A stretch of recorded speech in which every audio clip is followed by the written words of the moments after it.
राधे राधे। जय श्री कृष्णा। प्यारे दोस्तों, धार्मिक कथाएं चैनल में आपका हार्दिक स्वागत है।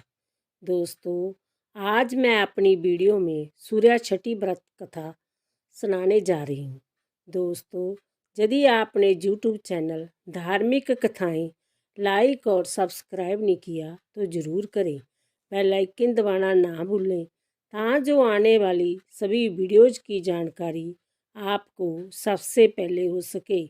वीडियो को पूरी सुनने के बाद कमेंट बॉक्स में जय छठी माता लिखना ना भूलें।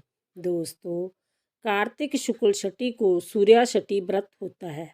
इसे डाला छठ भी कहते हैं। जय व्रत पुत्र के होने पर होता है। पुत्र की दीर्घ आयु के लिए जय किया जाता है। इसमें 3 दिन उपवास करना पड़ता है। इस व्रत को करने वाली स्त्री को पंचमी के दिन एक बार अलोना भोजन करना पड़ता है। दूसरे दिन छठी को बिना जल के स्त्रियां रहती है। उस दिन संध्या को अर्घ दिया जाता है। स्त्रियां विविध प्रकार के फल, नारियल, केला और मिठाई आदि पूजा के लिए ले जाती है। घाट पर सब स्त्रियां कीर्तन करती है और कुछ रात बीतने पर घर आती है। रात भर जागरण होता है। दूसरे दिन प्रातः काल में फिर घाट पर जाती है और नदी अथवा तालाब में नहाकर गीत गाती है। गीत का विषय सूर्य के गुण से ही रहता है। सूर्य भगवान के उदय होने पर अर्घ दिया जाता है, तब जय व्रत समाप्त होता है। इस व्रत में छठी को साया काल और सप्तमी को प्रातः काल सूर्य उदय होने पर अर्घ देने का विधान है। कार्तिक मास की अमावस्या को दिवाली मनाने के 6 दिन बाद कार्तिक शुक्ल को मनाए जाने के कारण इसे छठ कहा जाता है। जय 4 दिनों का त्यौहार है। इस त्यौहार में गलती की कोई जगह नहीं होती। इस व्रत को करने के कई नियम इतने कठिन है, इस वजह से इसे महापर्व और महाव्रत के नाम से संबोधित किया जाता है। मान्यता है कि छठ देवी सूर्य देव की बहन है। इन्हीं को प्रसन्न करने के लिए छठ व्रत रखा जाता है।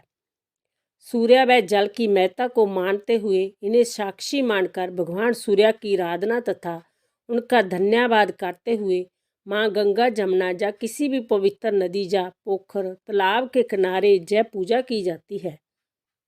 छठी माँ यानी छठ माता बच्चों की रक्षा करने वाली देवी है। इस व्रत को करने से संतान को लंबी आयु का वरदान मिलता है। मार्कंडेय पुराण में इस बात का लेख मिलता है कि सृष्टि की अधिष्ठात्री प्रकृति देवी ने अपने आप को 6 भागों में विभाजित किया था। इनके छठे अंश को सर्वश्रेष्ठ माता देवी के रूप में माना जाता है, जो ब्रह्मा की मानस पुत्री है। वो बच्चों की रक्षा करने वाली देवी है। कार्तिक मास के शुक्ल पक्ष की छठी को इन्हीं देवी की पूजा की जाती है। दोस्तों, शिशु के जन्म के 6 दिन बाद इन्हीं देवी की पूजा की जाती है। इनकी प्रार्थना से बच्चे को स्वास्थ्य, सफलता और दीर्घायु होने का आशीर्वाद मिलता है। पुराणों में इन्हीं देवी का नाम कात्यायनी बताया गया है, जिनकी नवरात्रि की छठी तिथि को पूजा की जाती है। छठ व्रत कथा। दोस्तों, कथा के अनुसार प्रियव्रत नाम के एक राजा थे। उनकी पत्नी का नाम मालिनी था। दोनों के कोई संतान नहीं थी। इस बात से राजा और उसकी पत्नी बहुत दुखी रहते थे। उन्होंने एक दिन संतान प्राप्ति की इच्छा से महर्षि कश्यप द्वारा पुत्रेष्ट यज्ञ करवाया। इस यज्ञ के फलस्वरूप रानी गर्भवती हो गई। 9 महीने बाद संतान सुख को प्राप्त करने का समय आया तो रानी को मरा हुआ पुत्र प्राप्त हुआ। इस बात का पता चलने पर राजा को बहुत दुख हुआ। संतान शोक में वह आत्महत्या का मन बना लिया। लेकिन जैसे ही राजा ने आत्महत्या करने की कोशिश की, उनके सामने एक सुंदर देवी प्रकट हुई।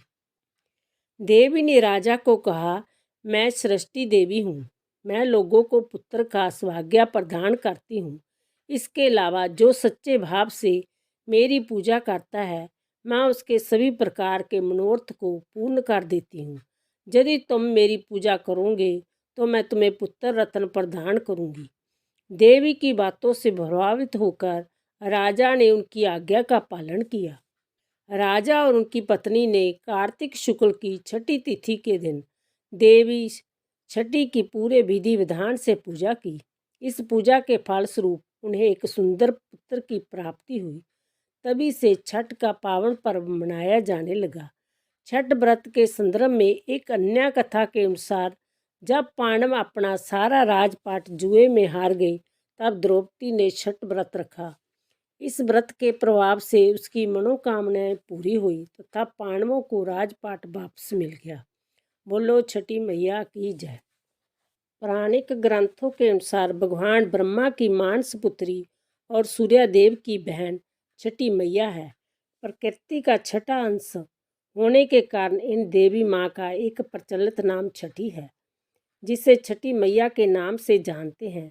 पुराणों के अनुसार लंका पर विजय पाने के बाद राम राज्य स्थापना के दिन कार्तिक शुक्ल छठी को छठ व्रत किया और सप्तमी शाम को सूर्योदय के वक्त उन्होंने पूजा की। सूर्यपुत्र कर्ण प्रतिदिन घंटों कमर तक पानी में खड़े होकर सूर्य को अर्घ देते थे। महाभारत काल में सूर्यपुत्र कर्ण ने भी छठ माता की पूजा की थी। मान्यता है कि इसी व्रत से उन्हें कई शक्तियाँ प्राप्त हुई थी। बोलो छठी मैया की जय। बोलो सूरज भगवान की जय।